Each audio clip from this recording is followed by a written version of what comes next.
Hey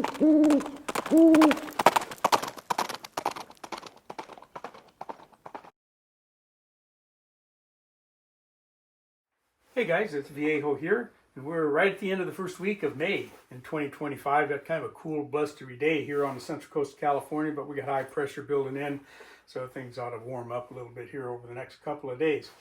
Hey, this is part 2 of episode 17 of Wadcutter Wednesday. If you recall from last week when we cast this one up, this is the Saeco number 220. Here's the bullet right here. Hey, this is a double-ended wadcutter for 38 caliber. The 220 there on the left is very similar to the Saeco 397 on the right. The differences are in the thicknesses of the driving bands and the grease grooves. Okay, they're about the same length. They're real close to the same weight. Came in at about 145 grains with the alloy I used when I cast it that day. And what we're going to do today is go ahead and get them loaded up and put a few rounds down range for you. We'll be shooting them this time out of the Ruger stainless steel Blackhawk 357/38 special, right? Okay, beautiful gun, and I like shooting it. It's a nice one. We're going to do something a little bit different with the loading process this time, just to kind of change things up. The first thing that we're going to do is I'm going to have my brass all pre-sized, expanded and primed. We're going to do that off camera. And then we're going to tray load these, but we're going to use a different powder measure that you may have never seen before. Here it is right here. Okay, this is our Bonanza bullseye pistol powder measure. All right, but the Bonanza company was picked up by Forster, and I think that they may have continued to make this one for a while. I'm not sure. Anyway, I'm going to stick in a couple of clips about this particular powder measure first, so you'll know what we're doing when it comes time to the loading. So let's take a look at this. All right, let's take a look at this Bonanza bullseye pistol powder measure. This guy operates very similarly to the RCBS Little Dandy. Okay, we've got rotors and a hopper, and it's manually dispensed like this. Okay, these rotors all have a number stamped on the end. Let me get you focused in there. Okay, so that one is 4.0 for example. And there's a table that comes, and I just made a copy of this. I have the original table. But our table here lists the available rotors. I don't have all of these, okay? As you can see, I got 2, 4, 5, and I got one in the powder measure. But these numbers are ostensibly the number of grams, the number of grains of bullseye powder that they would dispense. So this number 4, okay, would dispense 4 grains of bullseye powder. Okay, I've got installed in here now the number 2.7, which should dispense 2.7 grains of powder, but mine dispenses closer to 2.8, which is just fine because that's what we're loading in these 38 wadcutters anyway. Okay, so other than that, we're loading these just like we have all of the other 38 wadcutters in the series with 2.8 grains of bullseye. We're going to load these in 2 different styles, though. Again, another little change up just for grins. We're going to load some as type 1. Which, if you recall, that means we're going to seat the bullet down, flush with the top of the case mouth. And then we're going to use the top lube groove as a crimp groove and load some of them as type 2, just to kind of show you guys the differences in performance at the range. So let's go ahead and jump right in and get some of these guys loaded up. So we're just going to go down the line here. Okay, it's got a chamfered base there that fits right over your cartridge. Boom, boom, boom, boom, boom, boom. Okay, again, very similar to our RCBS Little Dandy.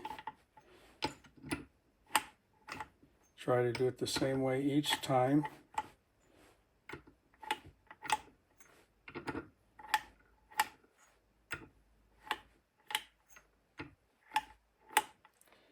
And so we are dispensing by volume then, not by weight. And we kind of expect to be a little bit of variation in here. Get on there.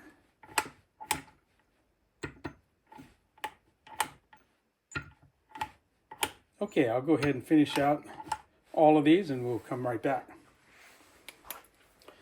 Okay, then the next thing then is to go down the line here and make sure we got powder in each one of those cases and that it's looking like the same amount of powder in each one. And those all look good. And then the next thing I did was to go ahead and start a bullet in each one of those. I'd do that frequently if I'm tray loading, just to kind of ensure against, knocking stuff over or something. Those are in there, started fairly solidly.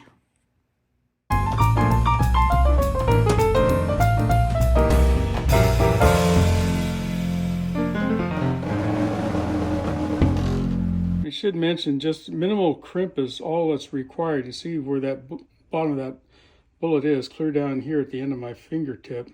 So there's plenty of grip between the inside of that case and the bullet. So just enough crimp to remove the flare on these wad cutters is all you really need. There's no point in overworking that case mouth.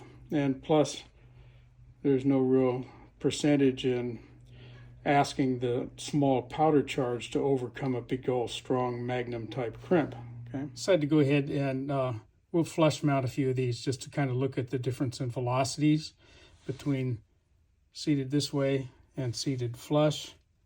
Okay, and again, just enough crimp to remove the flare, and you can slightly curl over that edge. Remember, these are beveled on both ends, the bullets are. So you can go ahead and roll that over there a little bit if you want to. It's not necessary, I don't think, anyway. Let's see here. Been doing this while holding the camera. Does it go in there? Yeah, so we're good to go there. All right, so that was the loading sequence. As I mentioned, some went as type 1, some got put in as type 2. So we'll head off to the range here in a minute. And that type 2 with a little bit of the bullet extending up above the case mouth makes more space in the case, and so a little bit less pressure maybe compared to the type 1, which is squished down in there a little farther. So with a little bit less pressure, we would expect that type 2 wad cutter to maybe travel a little more slowly. Okay, the performance between the two remains to be seen, but let's go ahead and see what happened at the range. Okay, this is the Saeco number 220, loaded as type 2. I got one in the box. Over here? Yeah. Low. It was me.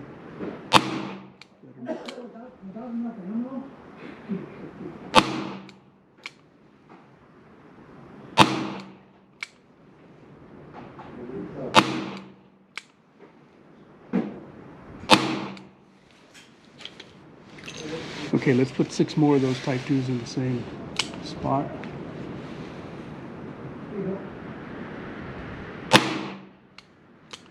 Now I'm high. Boy, oh boy. You try and put the coral side. No, you just put the red dot when you come. Red is dead.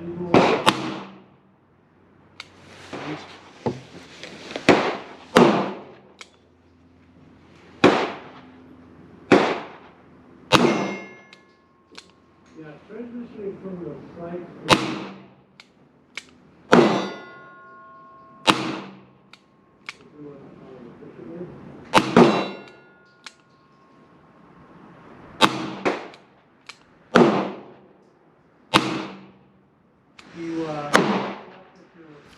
Okay, I got 3 more of those type 1 Saeco 220s. So let's put those in.